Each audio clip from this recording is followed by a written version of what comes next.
بسم اللہ الرحمن الرحیم۔ السلام علیکم دوستوں، رمضان کا آخری عشرہ شروع ہو چکا ہے اور رمضان کے آخری عشرے میں ہمیں خوب جم کر عبادت کرنا چاہیے۔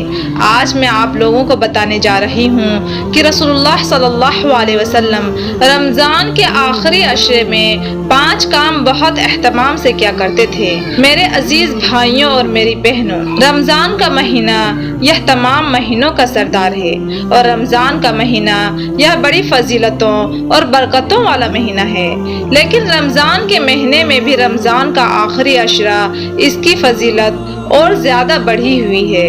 اس لیے رسول اللہ صلی اللہ علیہ وسلم ویسے تو پورے رمضان خوب عبادت کیا کرتے تھے، لیکن رمضان کے آخری عشرے میں حضور صلی اللہ علیہ وسلم رات میں بہت زیادہ عبادت کیا کرتے تھے۔ حضرت عائشہ صدیقہ رضی اللہ تعالی عنہا فرماتی ہیں کہ حضور صلی اللہ علیہ وسلم کو میں نے رمضان کے آخری عشرے کی راتوں میں پورا قرآن مجید ایک رات میں مکمل کرتے ہوئے دیکھا ہے۔ ایسا میں نے کسی اور رات میں نہیں دیکھا۔ ایک رات میں حضور صلی اللہ علیہ وسلم پورا قرآن مجید مکمل کر لیا کرتے تھے۔ پوری رات قرآن مجید کی تلاوت فرمایا کرتے تھے، آرام بالکل بھی نہیں کرتے تھے۔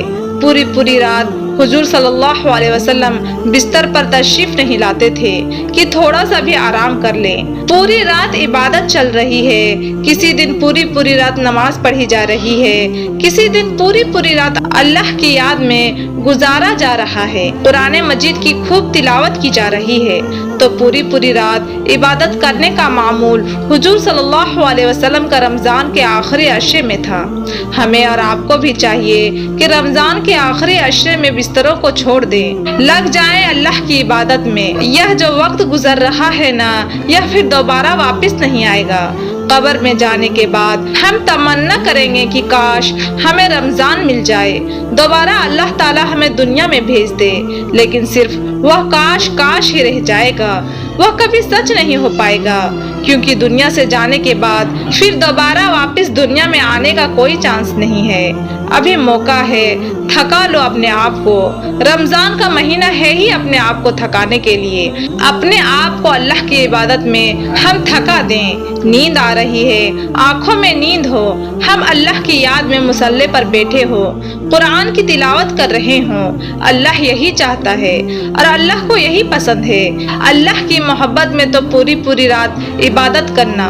رمضان کے آخری عشرے میں ہم لوگ اپنا معمول بنا لے، اتنی طاقت نہیں ہے، چلو پوری رات نہیں کر سکتے تو جتنی آپ کی حیثیت ہو، جتنی آپ کی طاقت ہو، 4 گھنٹے 2 گھنٹے رمضان کے آخری عشرے کی جو راتیں ہیں یہ بہت امپورٹنٹ ہیں۔ دوسرا کام، حضرت عائشہ صدیقہ رضی اللہ تعالی عنہ فرماتی ہیں کہ حضور صلی اللہ علیہ وسلم رمضان کے آخری عشرے میں خود بھی جاگا کرتے تھے اور اپنے گھر والوں کو بھی جگاتے تھے۔ تو اپنے گھر والوں کو بھی جگانا ہے، ایسا نہیں ہے کہ بس آپ عبادت کیے جا رہے ہوں۔ بیوی سو رہی ہے اور آپ کی فیملی سو رہی ہے، اپنی فیملی کو بھی جگانا ہے۔ امی کو جگاؤ، بہن کو جگاؤ، گھر کے جو بڑے ہیں وہ خود بھی جاگے اور اپنے گھر کے لوگوں کو بھی جگائے کہ بھائی رمضان کا آخری عشرہ چل رہا ہے، جاگو۔ حضور صلی اللہ علیہ وسلم ویسے تو عام دنوں میں کبھی اپنے گھر والوں کو رات میں تہجد کے لیے جگا دیا، کبھی نہیں جگایا، لیکن رمضان کے آخری عشرے میں گھر والوں کو جگاتے تھے۔ اٹھو بھائی، اٹھو، اللہ کی عبادت کرو، رمضان کا آخری عشرہ چل رہا ہے۔ تو یہ نبی صلی اللہ علیہ وسلم کا معمول تھا، رمضان کے آخری عشرے میں خود بھی جاگتے تھے اور اپنے گھر والوں کو بھی جگایا کرتے تھے۔ نمبر 3، اعتکاف۔ حضور صلی اللہ علیہ وسلم نے کبھی بھی اعتکاف نہیں چھوڑا، کبھی بھی نہیں چھوڑا۔ سب سے زیادہ جو رمضان کے آخری عشرے میں عبادت اللہ کے نبی کو پسند تھی وہ تھی اعتکاف کی۔ حضور نے ہمیشہ اعتکاف کیا، تو اعتکاف بھی کرنا چاہیے۔ نمبر 4، صدقہ اور خیرات۔ ویسے تو حضور صلی اللہ علیہ وسلم کی سخاوت کو کیا کہنے، حضور سے زیادہ سخی اللہ تبارک و تعالی نے پیدا نہیں کیا۔ حضور صلی اللہ علیہ وسلم سخیوں کے سخی تھے۔